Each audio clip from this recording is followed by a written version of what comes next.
Wala na akong maitatanong kasi I cannot extract information to a person that is lying. That is my conclusion, Mr. Chairman. And Ang reasoning niya napakalabo.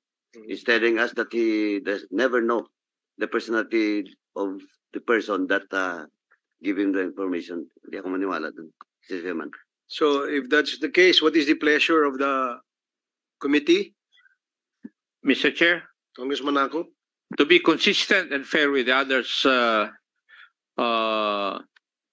who we have also cited for contempt for similar violations of our rules, may I move that we cite former Mayor Tumang for contempt, Mr. Chair. So move.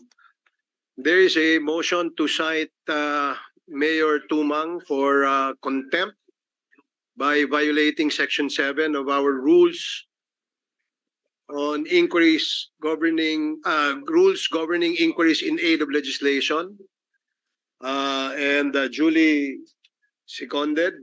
Second, Mr. Chair. The committee cites former Mayor Tumang in contempt, and for the meantime will be detained in the premises of the House of Representatives.